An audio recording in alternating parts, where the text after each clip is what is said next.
Today you'll experience a life simulation, the life of an Indian temple dancer. In 1810, you were born in a poor village in Tamil Nadu, South India. Your father was a farmer, your mother sold flowers at the market near the temple. You had just learned to walk when the village priest came to your home, saying you were naturally beautiful, chosen by the gods. From that moment, your fate was written by others. When you were 5, your parents brought you to the temple. The soaring temple gateway was called the Gopuram, covered in carved deities, gleaming golden in the sunlight. You wore new clothes and held flowers, thinking this was a great festival. In the ceremony, the priest tied a sacred thread around your wrist, declaring you were henceforth the temple's daughter, servant of the gods. You were called Devadasi, meaning servant of God. You didn't understand what this meant. You only thought the temple incense smelled wonderful. The temple was your new home. It was much larger and more complex than your birth village. The temple housed priests, monks, musicians, cooks, and Devadasi like you. Every morning, bells rang, incense swirled. The whole temple ran like a precise machine. You were assigned to the women's quarters on the temple's east side. Your teacher was an elder Devadasi named Padma. Her eyes were deep, as if she had seen things you couldn't imagine. From age 7, you practiced dance 6 hours every day. This dance was called Bharatanatyam, South India's most ancient classical dance. You had to learn 108 hand gestures, 64 eye expressions, and complex footwork rhythms. Teacher Padma was strict, striking your ankles with a thin bamboo cane, saying your footwork was inaccurate. Calluses formed on your feet. Your knees swelled from kneeling again and again, but you dared not cry, because Padma said, "Crying is the dance of the weak, and gods only admire the strong." Gradually, you began to understand the language of dance. Each gesture was a word, each expression a sentence. You used your body to tell mythological stories, Rama and Sita's love, Krishna's play with the milkmaids, Shiva's cosmic dance. When you danced, you were no longer a poor farmer's daughter. You were Sita, you were Radha, the being in the temple closest to the gods. This was dance's first gift to you, letting you momentarily forget who you were. At 12, you performed the Arangtram, your debut ceremony. This was one of the most important ceremonies in any Devadasi's life.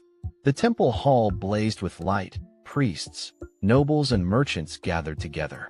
You wore costly dance costume, a golden crown on your head, copper bells at your ankles. You stood on stage, heart pounding, palms sweating. Then the music began. Your body remembered all the training and carried you away. When the performance ended, thunderous applause rang out, and for the first time you felt important. As your reputation grew, the temple's power dynamics became clear. Senior priests controlled everything in the temple: land, property, offerings, and the fate of Devadasi. You realized Padma's deep eyes held not just wisdom, but years of silent endurance. The temple had a rule: Devadasi could not marry, but could be taken by the temple's patron, a noble or priest who funded the temple, as a companion. This rule was never made with the Devadasi's own consent. When you were 15, you were assigned a patron, a powerful local landlord known as the Nawab. He was around 40, wore a large mustache, and donated generously to the temple each visit. Padma whispered in your ear, "He is good to us, he will protect you." You didn't know what to say. You just stood there, wearing heavy gold jewelry, feeling like an object on display. But you also knew, in this world, a Devadasi with a patron lived far better than one without. Amid all the pressures, one thing brought you genuine joy: music. Your accompanist was a young musician named Murugan, whose Venus sounded like moonlight flowing. During rehearsals, he always closed his eyes first, feeling the music's emotion, then began to play. He said, "Dance and music are two legs of the same life. Without either, you cannot walk." You loved listening to him speak, loved his attitude toward music, as reverent as toward gods, as natural as toward a friend. The most important annual festival was the temple's Chariot Festival. Tens of thousands of pilgrims came from afar, streets packed with people, flowers covering the ground. while elephant teams slowly pulled the massive temple chariot forward. And you had to dance in front of the chariot, leading the gods' procession. Wearing your most elaborate dance costume, you danced before 10,000 watching eyes. In that moment, you felt a strange power. You were no longer the little girl whose fate was arranged. You were the heart of this grand ceremony, the temple's most beautiful gift to the city. At 20, you realized your feelings for Murugan had grown beyond music partners. You talked secretly after rehearsals. He showed you his handwritten scores. You told him the stories behind the dances.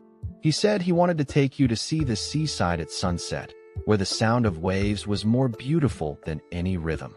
But both of you knew it was impossible. You had a patron. He was only a musician, and the temple's rules never allowed a Devadasi to love an equal. These feelings were never spoken, yet both of you understood completely. In the 1830s, the British East India Company's power began infiltrating South India. You first saw British people at an official city event. They wore stiff uniforms, strange hats, and issued orders in a language you couldn't understand. Temple priests whispered. The British brought new laws, new moral standards. They deemed the Devadasi system immoral, the temple dances obscene. You had spent your whole life serving the gods, and these outsiders dismissed everything you were with a few words. British officials began investigating the temple. An official named Smith came to your temple, with an interpreter summoning each Devadasi for questioning. When your turn came, he asked, "Do you live here willingly?" The interpreter translated this into words you could understand. You were silent for a long time. You thought of that morning at 5 years old when your parents brought you here, thought of teacher Padma's bamboo cane, thought of the patron's look when he first met you. You finally said, "I am the servant of God." What Officer Smith wrote in his record book, you would never know. As the British gradually controlled land taxes, the temple lost much of its financial support. Those generous noble patrons, some went bankrupt, some moved away, some began serving the British and gradually distanced themselves from the temple. Funds shrank, fewer people maintained the temple, grand festivals were no longer as lavish. You felt this temple was like a great tree with severed roots, still standing, but already withering. Teacher Padma fell ill and was bedridden, her eyes showing something you'd never seen before, despair. The gravely ill Padma called you to her bedside. She held your hand and spoke to you for the first time as an ordinary old woman, not a teacher. She said, "When I was young, just like you, I thought I was the bride of God. But in the end, I understood, we were just part of the temple's business." She sighed and continued, "But when you danced, I saw the true divine. That wasn't arranged for you by anyone, it was yours. No matter what this world turns you into, that dance, no one can take it away." 3 days later, Padma passed away. New voices began appearing in the city. Some Indian reformers, educated in the British style, publicly criticized the Devadasi system, calling it exploitation of women, feudal refuse. They wrote articles in newspapers, gave speeches at public assemblies. But others opposed these reformers, saying they had been brainwashed by foreigners and were destroying India's own culture. You stood outside the temple walls, listening to street debates, feeling confused. Those who criticized you said they wanted to liberate you, but they never came to ask you what you wanted. You decided not to be silent anymore. You began teaching young girls nearby to dance, not for the temple, not for patrons, but because dance itself deserved to be passed on. You placed an oil lamp in your room and reorganized every movement Padma had taught you into written form. You discovered that when dance was free of power dynamics, it itself was pure, noble, beyond anyone's right to stigmatize. Dance was not a tool of exploitation. Dance was the thousands-year memory of this land. Murugan was leaving. He had found new work in the city, playing music for a British official's family. After their final rehearsal, he lingered for a long time, just sitting, gently plucking the Venus strings. Between you the air held too many unspoken words, enough to suffocate. Finally he said, "The way you dance, I will never forget it as long as I live." You replied, "The sound of your playing is the sound I loved most in this temple." Then he stood, picked up his instrument case, walked out, and never returned. In 1857, India erupted in an anti-British uprising. Though your location in the south was far from the battlefield, the wave of awakening still touched every Indian.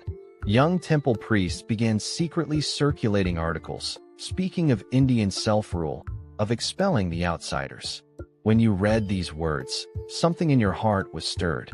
You realized that the British criticism of the Devadasi system was not genuine concern for your fate, but part of their strategy to reshape India and erase Indian culture.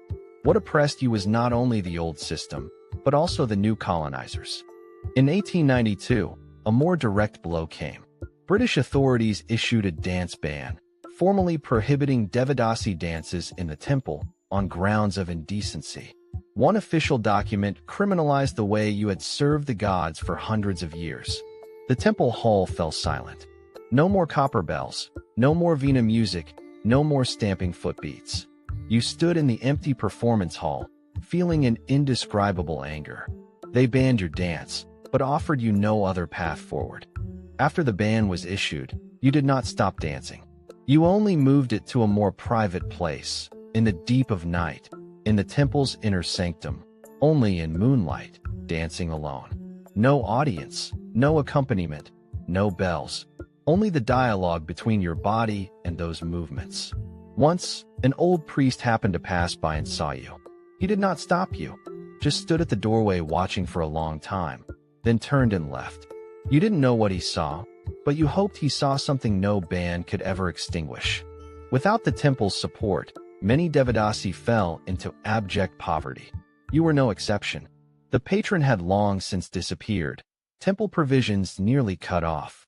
You sold the jewelry you had accumulated over years, surviving by teaching children literacy and simple music. Sometimes walking past the once bustling market, you saw your sisters who once danced with you, some begging, some looking ashen. And those reformers who criticized your system gave you no provision after its abolition. You understood one thing. Being liberated and being abandoned sometimes look no different.